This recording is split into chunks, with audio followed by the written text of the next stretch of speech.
The wind howled down Main Street like a wild animal, rattling signs, biting exposed skin, and blurring everything in a furious white haze. Jasper, Alberta, usually serene beneath its towering peaks, was now blanketed in a merciless snowstorm. The kind that made headlines. The kind that made people stay inside and pray the power held. But inside the Northern Hearth Diner, the world was still warm. Emily Parker wiped down the counter for what had to be the 6th time that hour. The place was empty, save for a flickering open sign in the window and the scent of simmering stew. She knew she should close. Even the plow trucks had stopped running, but something in her gut told her to wait. That instinct had kept her alive more than once. The storm had come in faster than expected. Her last customer, a quiet tow truck driver named Steve, had left hours ago. Shaking his head at her stubbornness, "Don't be a hero, Emily," he warned. "Nobody's comin' out in this mess." But Emily didn't reply. She just smiled and poured him a coffee to go. She wasn't trying to be a hero. She just knew what it was like to have nowhere to go when the world outside turned cruel. She tightened the scarf around her neck, glancing outside. Total whiteout. Not even the streetlights could cut through the blizzard anymore. Then it happened. The door burst open with a violent gust of snow, nearly ripping off its hinges. Emily jumped, heart racing, as the freezing wind filled the room in seconds. A figure stumbled in, small, hunched, and wrapped in what looked like a thin wool coat to sizes too big. Snow caked her hair. Her gloved hands trembled. Her cheeks were red with frostbite, her lips pale. Emily moved without thinking. "Oh my God, ma'am. Are you all right?" she called, rushing around the counter. The woman didn't answer. She swayed on her feet, then collapsed forward into Emily's arms. Emily caught her just in time. Okay, I've got you. You're safe now." She helped the woman into the nearest booth, then sprinted behind the counter to grab the emergency blanket she kept for exactly this kind of situation. Within minutes, she had wrapped her guest in fleece, brewed a mug of hot chamomile tea, and kicked up the old baseboard heater under the table. The woman's hands were trembling so violently the tea nearly spilled. Emily knelt down beside her. "My name's Emily. You're safe, all right? This is my place. You're not alone."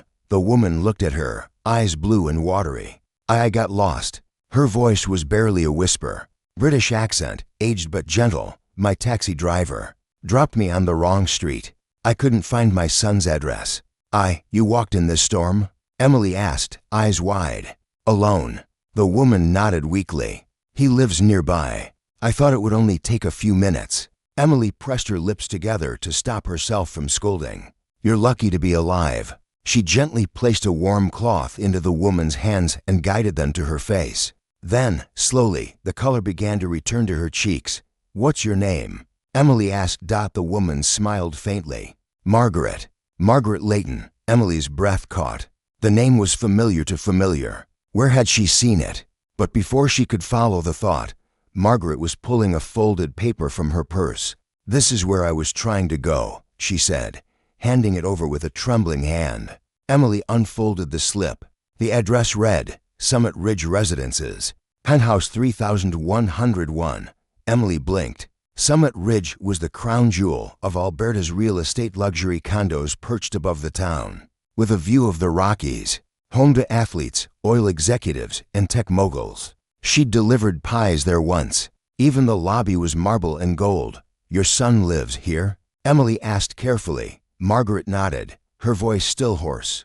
"I haven't seen him in 6 years. I thought maybe it was time." Emily sat back slowly, her mind racing. Summit Ridge, Layton. There was only one person in Jasper who lived in Penthouse 3101. Nathan Layton. The name hit her like ice water. CEO of Layton Technologies. Tech billionaire, ruthless, cold, powerful. She'd seen him on magazine covers, heard him quoted in shareholder meetings, and just once she had sat across from him in a boardroom in Toronto. He hadn't known her name then. Maybe he never would have. Until now. Emily looked at the woman sitting across from her, frail, gentle, smiling through cracked lips. This was his mother, and she had no idea what she'd just walked into. The wind screamed outside like a living thing. Snow piled against the diner windows, coating them in white noise. Emily glanced at the clock just past 11 p.m., but sleep felt like a foreign concept now. Margaret had finally stopped shivering. She lay curled on the couch in the staff office behind the kitchen, wrapped in every blanket Emily could find, a pillow beneath her head, tea finished. Eyes fluttering closed. Emily pulled the door shut gently and returned to the front. Her hands were still trembling. Margaret Layton, mother of Nathan Layton. It couldn't be a coincidence. Emily had tried to leave that world behind, the world of CEOs, headlines, and billion-dollar mergers. But somehow, the storm had blown a piece of it right into her booth. She poured herself a fresh cup of coffee, trying to settle the whirlwind in her chest, and then headlights. Two glowing beams cut through the swirling snow like knives. A black SUV rolled up slowly to the curb, tires crunching over deep, untouched drifts. Emily stood motionless behind the counter. The engine idled for a moment. Then the driver's door opened. A tall figure stepped out into the wine-black coat, black gloves, face shadowed under the diner's flickering neon. He moved with the confidence of someone who always expected doors to open for him. The bell above the door jing-led. Snow followed him in, and suddenly, he was there. Nathan Layton. In the flesh. He looked exactly like his press photos, only sharper, taller. His eyes icy blue swept across the empty diner and locked onto Emily. "I'm looking for Margaret Layton," he said. His voice was deep, calm, and clipped. "All business, all power." Emily put her coffee down, heart pounding. "She's here," she replied. "She's safe. She's sleeping." Nathan's expression didn't change. "I need to see her. She was hypothermic when she arrived," Emily said, stepping out from behind the counter. "Walking in this storm. She's resting now. I wouldn't wake her unless it's an emergency." His jaw flexed slightly. "I drove through a blizzard to get here," he said evenly. "I think that qualifies." Emily folded her arms. "And I stayed open through the same blizzard to make sure your mother didn't die in it. So no, barging into the back to wake her up does not qualify." A beat of silence passed. Nathan blinked. For a moment, Emily thought he might snap. CEOs like him were used to obedience, not resistance. But then something flickered across his face. Surprise, or amusement. He exhaled slowly. "Fine," he said. "May I at least look in on her?" Emily considered him carefully. The last time she'd faced a man in a suit like that, it had ended with her reputation in flames. But this wasn't Toronto. This was her diner. She nodded. Quietly, he followed her without another word, his footsteps nearly silent despite his heavy boots. She cracked the office door open. Margaret was still asleep, face softened, color back in her cheeks. She looked peaceful now, nothing like the near-frozen woman who'd stumbled an hour earlier. "She was trying to surprise you," Emily whispered. "Got lost in the snow." Nathan didn't reply. He just stood there, looking at his mother, his face unreadable. "She didn't tell me she was coming," he murmured after a moment. Emily closed the door and led him back to the dining area. The storm raged on outside. "Coffee?" she offered. Nathan hesitated, then gave a brief nod. She poured 2 cups and slid one across the table. He sat across from her, removing his gloves. Underneath that polished exterior, his hands looked real, calloused at the edges, like he'd built something once, before boardrooms and backroom deals. "How did you find her?" he asked, sipping the coffee. "She found me," Emily replied. "Walked in barely able to speak. Said she hadn't seen you in 6 years. Wanted to make amends." Nathan's fingers tightened around his cup. "My mother's fond of grand gestures. Walking through a snowstorm doesn't feel like drama to me," Emily said. "Feels like desperation." He looked at her, then really looked. Most people either flinched under his gaze or fell over themselves trying to impress. But this woman, she just stared back, calm and clear. "Do you know who I am?" he asked suddenly. Emily smiled faintly. "Is that something you ask everyone you meet?" He blinked. And then for the first time the corner of his mouth twitched. Almost a smile. "Only the ones who don't seem impressed." "I'm not impressed by money," she said, sipping her coffee. "I'm impressed by kindness. Your mother showed up freezing and confused. You showed up barking orders." Nathan chuckled, the sound low and surprised. "You're blunt." "I'm tired." A silence settled between them. Heavy, but not uncomfortable. Nathan's eyes wandered around the diner. The worn red booths, the polished chrome. It was spotless, homey, real. You own this place? He asked. Manage it. He studied her again. The precision of her movements, the clarity in her voice. Nothing about her screamed small-town waitress. Just manage it? He asked. For now. That answer left no room for follow-up. Nathan leaned back in the booth. Something about this woman intrigued him. She wasn't intimidated by him. She didn't want anything. She didn't even ask for a selfie. That was rare. Why are you really here, Miss Parker? He asked. I live here, she said evenly. You're the one who doesn't belong. Before he could respond, a loud crack of thunder split the sky. The lights flickered once, then darkness. Perfect, Emily muttered. Already on her feet, she moved through the dark like she knew it by heart. Grabbing a flashlight from beneath the counter, Nathan stood. Do you need help? She turned, flashlight beam landing on him. Well. The CEO rolls up his sleeves. I wasn't born in a boardroom. Could have fooled me. She tossed him a second flashlight. Check the breaker box by the back door. I'll light some candles. As Nathan disappeared into the hallway, Emily caught herself smiling. This night had gone from surreal to stranger, to something that felt almost like the beginning of a storm within her. And somewhere deep inside, a part of her knew the worst wasn't over yet. Candles flickered along the counter, casting pools of golden light that shimmered on chrome and tile. The generator hummed faintly in the background, enough to keep the space heaters and coffee machine alive. But the main lights were still out. Outside, the storm howled like a wild animal against the diner's windows. Emily sat cross-legged on the counter, sipping coffee in the warm glow, watching Nathan Layton pace by the front window, coat off, sleeves rolled up. He looked different in the candlelight, less like the man from magazine covers, more like someone real. He'd managed to reset the backup power for essential systems, and now, after sharing a quiet dinner of reheated stew, something in the air had shifted. The sharp edges between them were beginning to dull. Almost. I have to admit, Nathan said, glancing over. I didn't expect to be trapped in a diner with a stranger tonight. Likewise, Emily replied, then added with a small smile, though you're not exactly a stranger to most people. I just don't read business magazines anymore. Nathan's eyes narrowed slightly. But you used to? She took another sip, letting silence be her answer. He studied her carefully. Who were you before this place? Emily didn't flinch, but something in her jaw tightened. Someone who learned the hard way that not all powerful men are worth following. The words hung in the air between them like a warning. Before Nathan could respond, a new sound cut through the wind. Engine, tires, footsteps. The front door jangled open, and another gust of snow followed someone in tall, confident, expensive coat. Charming smile. Emily's mug froze halfway to her lips. James Holloway. He stamped his boots, shaking snow off his shoulders. Thank God. I thought I was going to freeze out there. Nathan straightened. James, what the hell are you doing here? James's eyes lit up with relief. I've been trying to reach you for hours.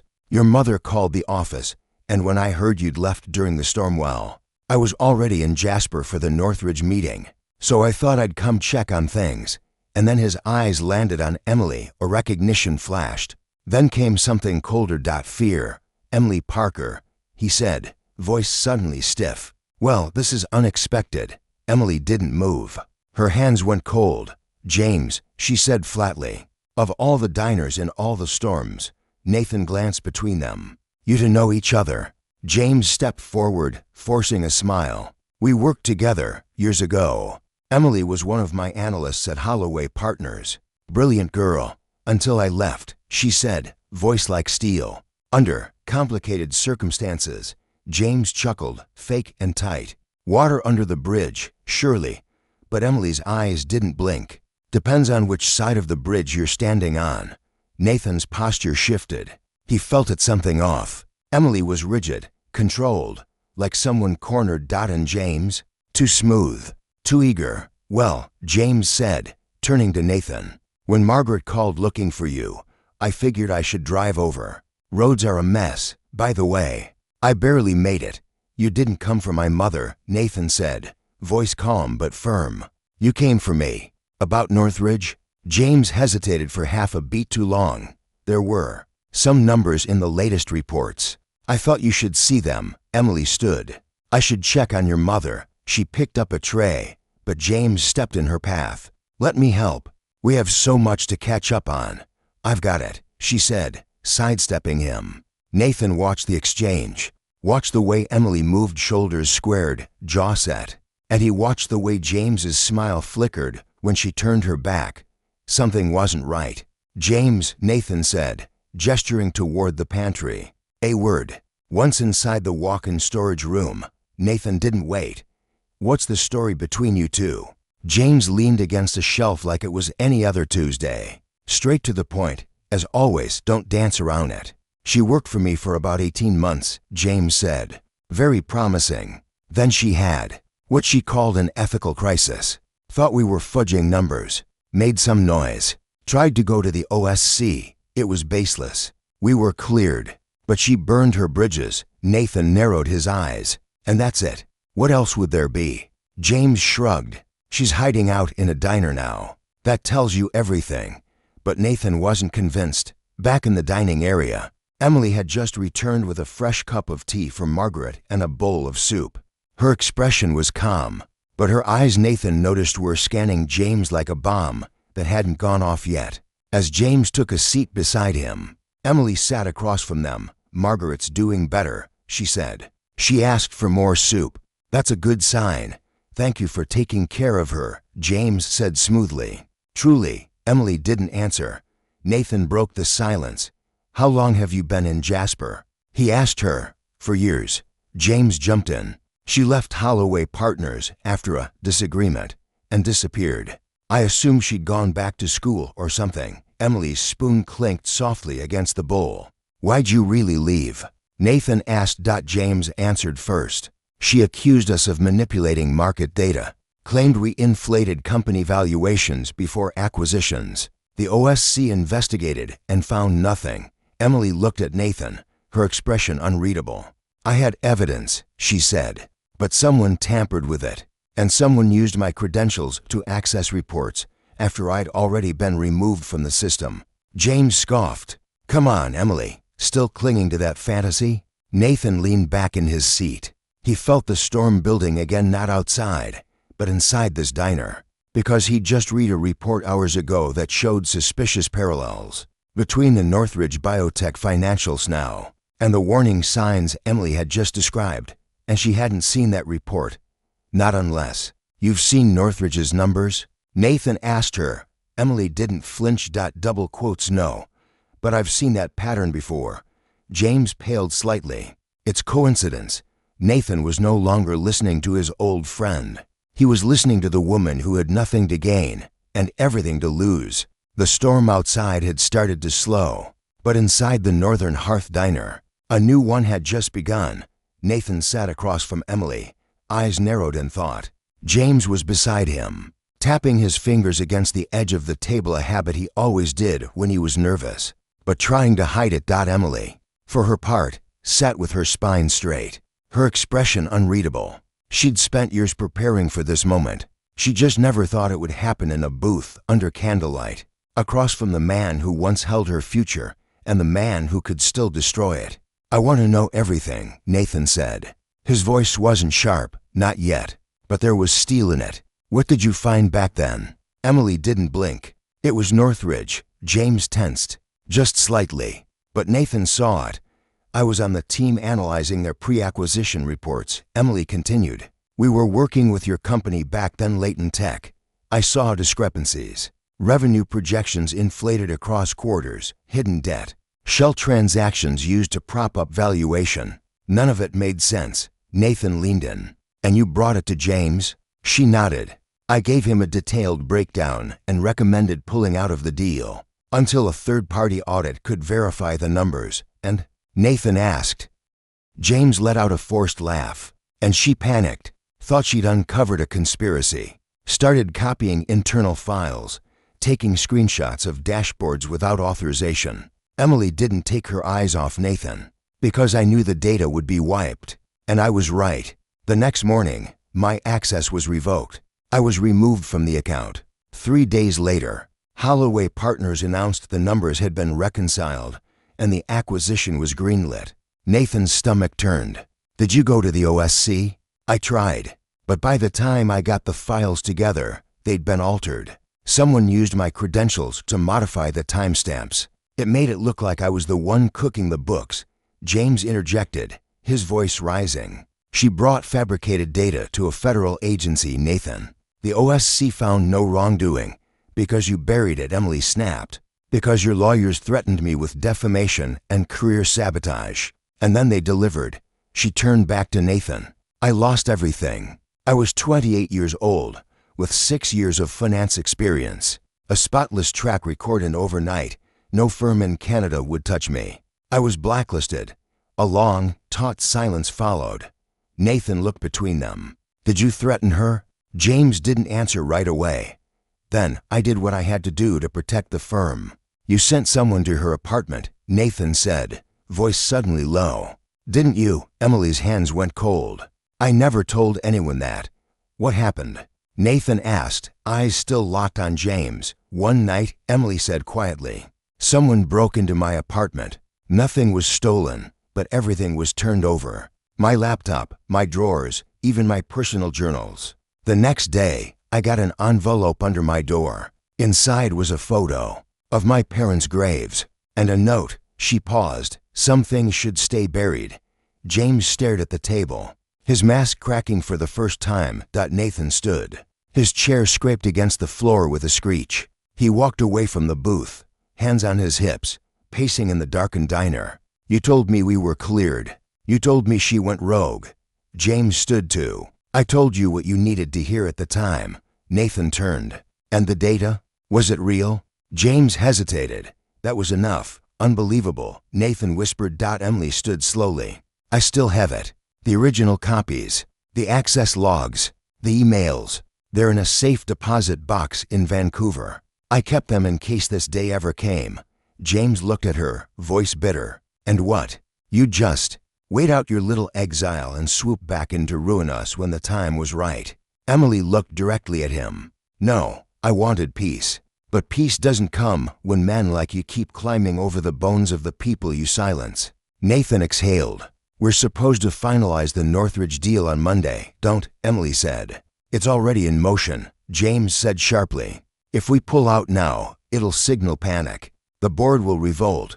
We can go public with the evidence," Emily countered. "We can control the narrative. The OSC will have no choice but to reopen the investigation." James scoffed. "You really think people will believe you now?" Margaret's voice broke the silence. "I do." They all turned. She stood in the doorway of the staff room, wrapped in a blanket, but her voice was strong. "I believe her. And if you had an ounce of integrity, you would too." Nathan looked at his mother. She wasn't frail in that moment. She was the woman who'd raised him, who'd loved a school teacher, not a tycoon. The woman who used to make him promise to be good before great. He turned back to James. "You're done. I'm calling the board in the morning." "You can't be serious," James hissed. "You're going to destroy everything we built because some diner girl manager." Emily interrupted coldly. "Northern Hearth Diner, and I don't serve liars." James stepped closer to Nathan. "If I go down, you go with me. Your name's on half the deals we pushed through." Nathan didn't blink. "Then I'll go down cleaning house." James stared at him, then at Emily, then back again. "You'll regret this." Nathan shook his head. "No, I've been regretting not doing this for years." James turned on his heel and stormed out into the night. The door slammed. Emily sat down, shaking slightly. Margaret stepped beside her and laid a hand on her shoulder. Nathan didn't say anything. Not yet. He was watching Emily again, but now through a new lens. A whistleblower, a survivor. And maybe the only person in the room who'd been telling the truth all along. The morning arrived not with calm, but with chaos. By 7 a.m., the snow had stopped falling, leaving behind a frozen world dipped in white and silence. But inside the diner, silence had become a luxury no one could afford. Nathan sat at one of the booths, phone pressed to his ear, his laptop open and hotspot tethered to the backup power system. His voice was sharp, clipped, focused, speaking in rapid code to board members, legal counsel, and as head of internal audit. Do not sign anything. Delay the vote. Pull the marketing team off the announcement. I don't care if it's already in queue. Kill the press release across the room. Emily poured coffee into mugs for the two firemen who had just stopped in. The roads were open now. Traffic would return soon. So would the headlines. She didn't feel ready for any of it. Margaret, meanwhile, had claimed a corner booth by the window, sipping tea, watching both of them like a conductor monitoring the tension in a symphony. Nathan ended the call with a quiet, "I'll handle it," and shut his laptop. His eyes met Emily's as she returned behind the counter. "Bad?" she asked. He rubbed a hand down his face. "Worse than bad. Northridge's valuation is collapsing in pre-market buzz. The leak's already started. Someone's talking." "It wasn't me," Emily said quickly. "I know," he replied without hesitation. "It was James," Emily frowned. "He's trying to make it look like you knew all along." Nathan nodded slowly. "He's panicking." "That's good. Panicked men make mistakes." She studied him. There was a storm behind his eyes, less visible than last night's blizzard, but just as dangerous. And somewhere underneath all that rage, she saw it, regret. He wasn't just mad at James. He was mad at himself. "You didn't know," she said gently. "I should've," he replied. "I looked away. I trusted the numbers, the process, him, and now I have to fix it. All of it." He stood up, grabbed his coat, then paused. "I'm flying to Vancouver with you." Emily blinked. "What? I want to see the evidence with my own eyes. If we're going to bring this forward, I need everything. Are you sure?" she asked, voice low. "Once you go down this road, there's no turning back." Nathan gave a thin, tired smile. "That's the only kind of road worth taking." Before Emily could answer, the bell above the door rang again. A tall woman in a wool trench coat entered, dark red lipstick, clipboard in hand. Behind her, two men in suits followed. They didn't look like customers. Nathan straightened. "Lisa, that was fast." Lisa nodded. "I figured you'd want a crisis team on site before the media wakes up." "Already did." She turned to Emily. "You must be the whistleblower." Emily's spine stiffened.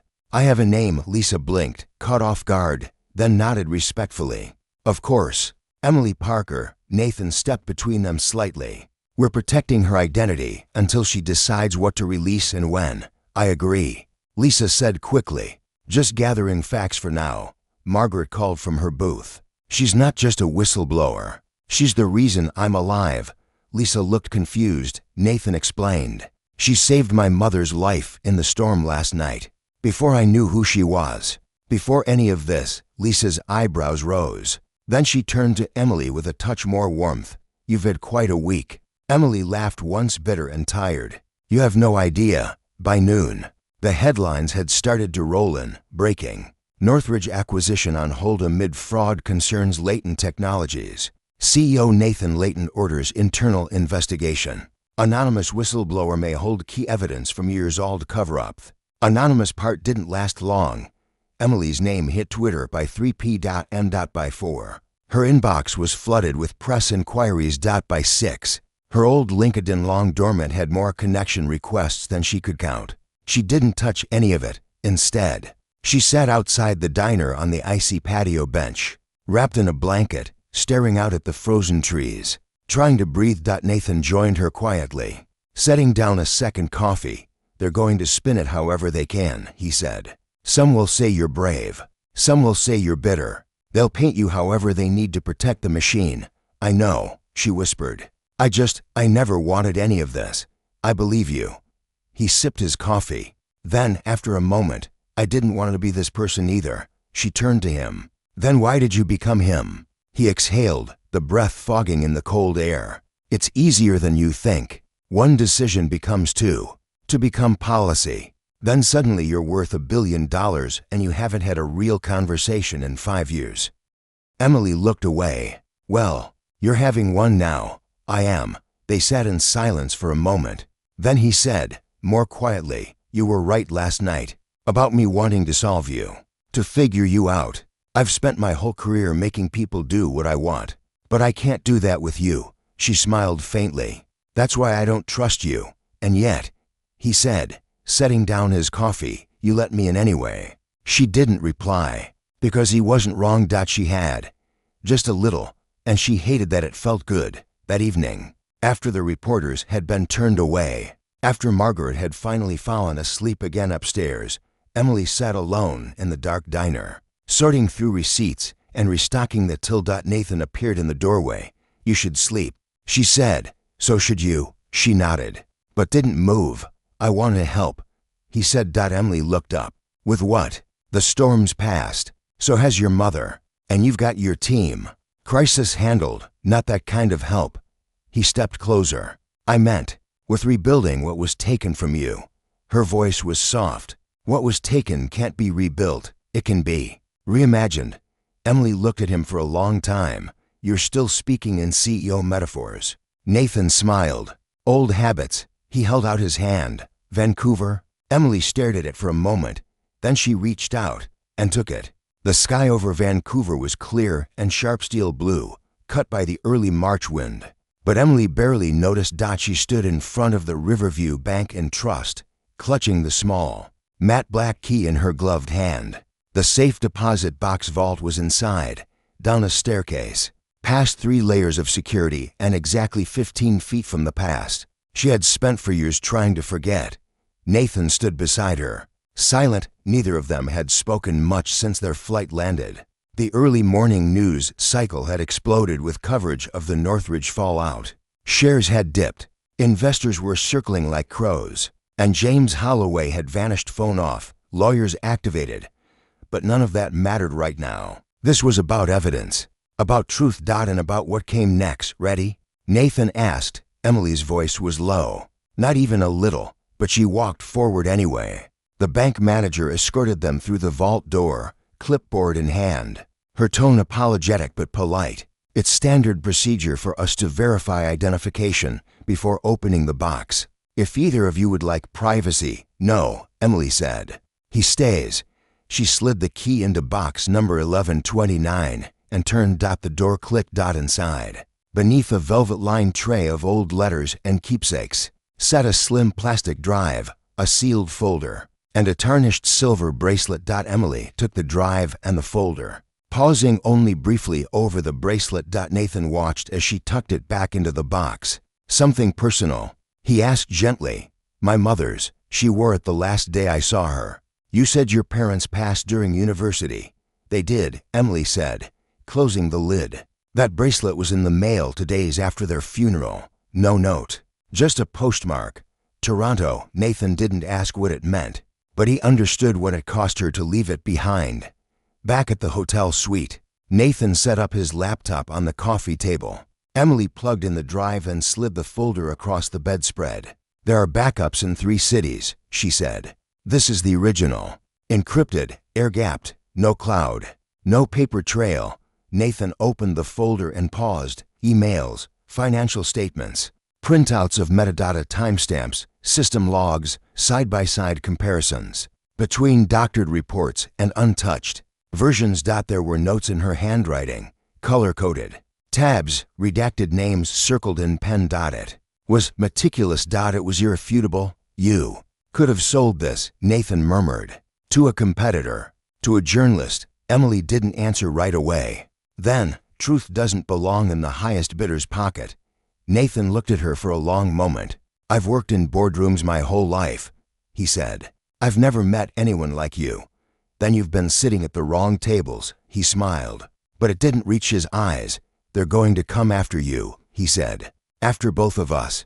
I'm not afraid of James Holloway anymore." "I wasn't talking about James." Emily looked up. "He meant the system. The industry, the media machine. The billion-dollar back channels that would chew through anyone who dared flip the script." "I don't need to survive it," she said. "I just need the truth to." Nathan nodded slowly, then closed the folder. "I'll have my legal team package this into a formal submission to the OSC and our CMP. We'll trigger a public investigation. Once the board sees this, they'll back me, and if they don't, then I walk. With you." Emily blinked. "That's your legacy, Nathan." "No," he said. "That was James's version of my legacy. This is what we're doing now. This is mine." They sat in silence. Then Emily said quietly, "I'm not used to people choosing me." especially not when it costs them something. He turned toward her. I'm not choosing you because I owe you. She raised an eyebrow. No, I'm choosing you because I see you. And for once, Emily didn't look away. 2 weeks later, the news broke. OSC and our CMP launched joint fraud investigation into Holloway Partners and Northridge Biotech. Whistleblower Emily Parker delivers evidence tied to multi-year financial manipulation. Latent Technologies withdraws from acquisition, announces internal ethics division. The impact was immediate. Northridge's board was decimated. James Holloway was subpoenaed and arrested 2 days later at a private airstrip outside Calgary. Several of his associates turned state witness, but something more surprising happened, too. Investors rallied behind Nathan. His public statement clear, forceful, regretful was the first of its kind. A CEO admitting fault, praising a whistleblower, pledging transparency. Profit without principle is cancer, he had said. We're cutting it out root and all. The stock dipped, and then climbed higher than before. Emily watched it all unfold from the shadows. She didn't want the spotlight. She wanted the system to change. And for the first time, it felt like it might. Late one night, she and Nathan stood at the edge of the hotel balcony, overlooking the city lights. He held 2 glasses of red wine. She held a manila envelope, her final backup copy. You're really sure? He asked. She nodded and tossed it into the fireplace inside. The flames caught quickly. She didn't flinch. Feels anticlimactic, she said. Nathan smiled. Not to me. Why? Because it means you're done running. She leaned against the railing. You know, the first night I met you, I thought you were the most arrogant man I'd ever met. You weren't wrong, but you stayed. So did you. Their eyes met, and the space between them dissolved. Nathan reached for her hand. She didn't pull away. And for the first time in 4 years, Emily Parker didn't feel like a fugitive. She felt seen. She felt whole. And as the fire crackled inside, burning the last remnants of her past, she realized this wasn't the end of something. It was the beginning. The snow returned just in time. 6 months later, the jagged mountain peaks surrounding Jasper National Park were frosted in white, the lake below frozen in delicate glass. Pines stood like silent sentinels, and the wind carried a softness only winter weddings seemed to deserve. Emily Parker stood at the edge of Lake Edith, her breath curling into the air, her fingers laced with nervous energy. She wasn't cold, not even close. Her dress was champagne silk, simple but stunning. No diamonds, no veil. Just her and the snow and the man waiting beneath an arch of winter roses and pine boughs, tucked into the forest clearing where this day would change everything. Nathan Layton. Not the man from the magazine covers. Not the boardroom titan. But the man who stayed up through the night reading her notes like sacred scripture. The man who stood by her when the world questioned everything. The man who, when she finally said yes, offered not a diamond, but a sapphire, because it's rare, he'd said, cupping her fingers gently. Like you. She smiled now at the memory as the violinist began to play. Margaret wearing a deep blue shawl and clutching a bouquet of fur, and baby's breath winked at her. From the front row, deep breath. Sweetheart, she mouthed. Emily did, and walked forward. The vows weren't scripted. They didn't need to be. Nathan spoke first. His voice rang clear across the frozen air. The day I met you, I thought you were stubborn, sharp-tongued, impossible to sway. I wasn't wrong, but I was the one who needed to be changed. You reminded me what it means to lead with integrity, to listen before reacting, to fight for what's right even when it's inconvenient. You made me more than a CEO. You made me human again. Emily's voice shook as she replied. You were everything I swore I'd never trust again. But you didn't run. You didn't deflect. You didn't buy silence. You stood still and let the truth land. You believed me when it cost you everything. And then you built something better from the ashes. You reminded me I'm not the sum of what was taken from me. I vow to challenge you, laugh with you, argue passionately, and love fearlessly. And never, ever let us become the people we once had to leave behind. They kissed beneath the arch as snow began to fall gentle. Slow flakes that shimmered like sugar in the light. It felt poetic. It felt right. The reception was small. 30 guests, a cozy lodge, mulled wine, soft jazz, maple-glazed roast, and laughter that warmed even the coldest corners of the room. Margaret gave her toast last. Glass raised, eyes twinkling, voice steady. When I got lost in that snowstorm, people said I was reckless, delusional, too old to wander. But I wasn't lost. I was exactly where I needed to be. Everyone laughed, but only a few. Emily among them noticed the pause in her smile, the slight glint of mischief. Margaret continued, "My son had become something I didn't recognize. All power and no peace. And I knew he'd never slow down unless the world forced him to. So I gave the world a little nudge." Emily narrowed her eyes. "Wait, what?" Margaret sipped her champagne delicately. "I may have encouraged the taxi driver to drop me at the wrong street, with a generous tip and vague instructions." Nathan nearly choked on his wine. "Mother," Margaret shrugged, "don't act surprised. You inherited the strategy gene from somewhere." Emily stared, stunned. "So you planned to get stranded during the worst snowstorm in a decade?" Margaret patted her hand with a wink. "I had a hunch there'd be something or someone worth finding." The room erupted in laughter. Emily covered her face in mock horror, but her smile stretched wide beneath her hands. Later, as the fire crackled and the last dance began, Emily leaned into Nathan's chest and whispered, "Your mother's a scheming genius." He grinned. "I know. We're all just living in her master plan." Emily looked around the room. The flickering lights, the soft music, the people who stayed, the quiet storm falling outside. "I'm glad she did," she whispered. Nathan rested his chin atop her head. "So am I." A week later, back at the Northern Hearth Diner, Emily hung a new photograph on the wall behind the register. It was a black and white image of the night everything changed. Margaret sitting in the corner booth, wrapped in fleece. Emily pouring tea, Nathan just stepping through the doorway. A blizzard swirling outside the glass. Underneath the photo, a small hand-carved wooden snowflake, gifted by Mr. Reynolds, the first customer who returned the day after the storm. "To remind you," he'd said, "that the coldest nights often lead to the brightest mornings." And beside it, a plaque, "This is where the storm ended, and the story began." Emily smiled, not because everything had turned out perfect, but because it hadn't. And still, she'd made it. They all had, one snowflake at a time.